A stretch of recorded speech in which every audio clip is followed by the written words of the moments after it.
This technique is Eye of the Storm. Yellow belt technique. It's what I call one of the universal techniques. It's a wonderful technique based on a wedging principle, similar to Five Swords, Trigger Devastation, working inside the left attack, or I'm sorry, the right hand attack. It's for a step to right diagonal club, but it can be used in several other ways, which we'll kind of explore, towards the end of the technique. It actually takes the place of checking the storm. If you go back on YouTube and you look at some of the older videos of Mr. Paul demonstrating the weaknesses of checking the storm, you can understand why Mr. Paul developed this technique to replace checking the storm. There are some issues in that old yellow belt technique that a lot of people had, especially people that have actually had somebody try to whack them in the head with a stick or a bat or crowbar or something. You realize that a whole body movement at an angle compared to somebody just swinging the club and using their arm only. They weren't trained to use their whole body properly, so they swung at you like an amateur and whacked you on the head. You just couldn't move fast enough. So along came Eye of the Storm. So let's go ahead and start out with some of the basic mechanics of Eye of the Storm. All right, we're going to work off this angle. Again, as a yellow belt, the way I teach my students is, we work pretty much from a natural stance, natural or a passive natural. I don't put my students right into a neutral bow when facing a weapon yet. Later on, once you get into that orange belt and above, every time you see a weapon, if you're not running from that weapon, then you're neutral. You're in a position or a defensive posture, ready to present yourself to that weapon. All right? But for yellow belt, I want everybody to work from being caught flat-footed. Right? And the idea being, if I can defend myself from this worst position of all, then I can defend myself from these other more active positions. All right. So the club is coming in at a diagonal, straight for the head, and this is where the Eye of the Storm comes from. If I stand out here, this is what we call maximum pressure. Right?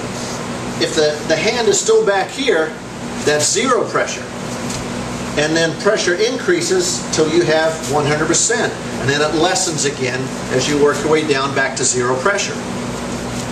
It's a common concept used in a lot of the modern and archipelago systems of zero to max to zero pressure.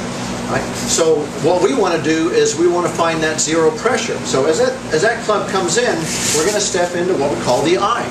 Right? All the big swirly dangerous stuff's out here on the rim, so now we're stepping into the Eye of the Storm to where there's a little bit of breathing space. Okay?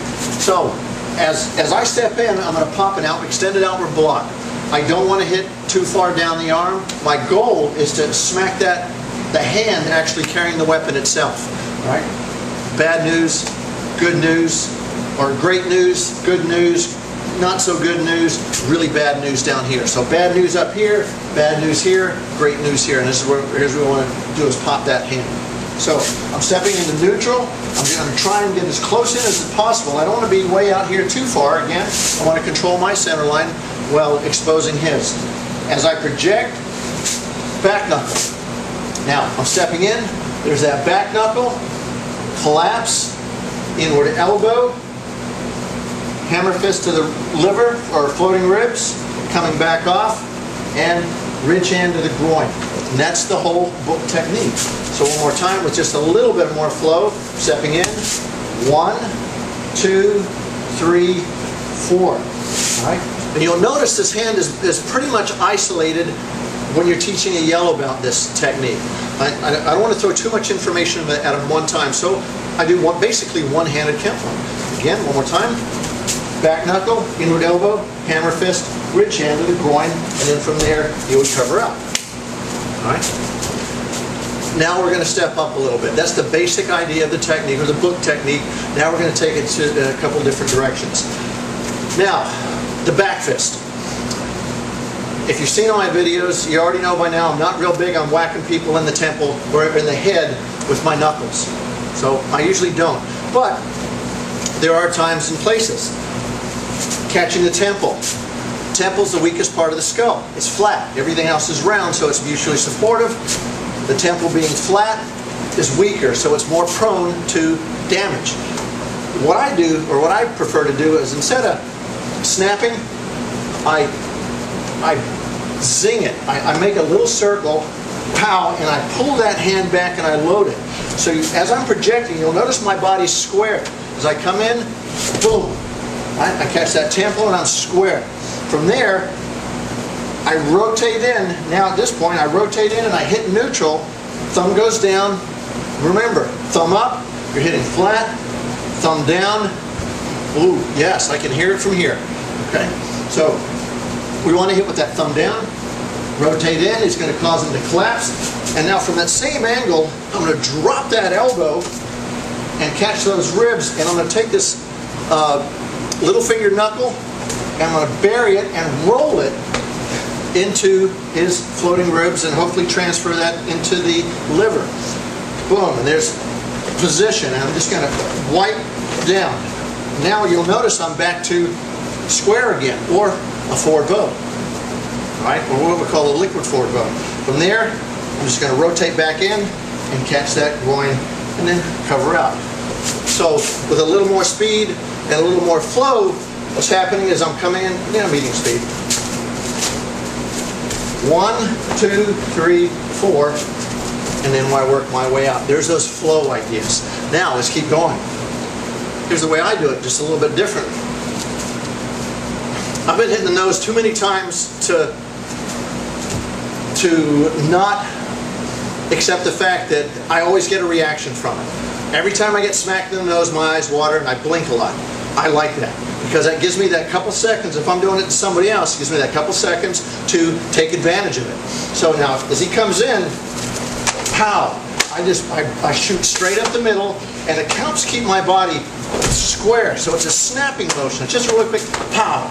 And what it does is it gets me right back into that elbow into the sternum. My goal is to crack it. If I can crack it, what's behind it? The heart. I'm going to hopefully get the result that I'm looking for. Boom. And then everything else is the same. Okay? Now, let's keep going a little bit further. Let's get away from one-handed Kempo now. As he comes in, boom. That's a hit. Alright? So there's my shot, boom. There's my elbow, there's my check again, and there's my ridge hand. Alright? Back into the groin. So put the whole thing together. He comes in, boom. And I work my way through. That's the technique at speed. Same old patterns we always use. Slow it down a little bit. Boom. Get that shot. Hit. Hit. And those are strikes. Hit. As we work our way through.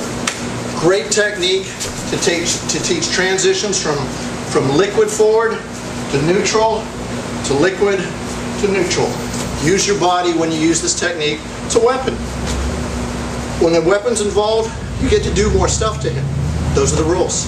Enjoy the technique.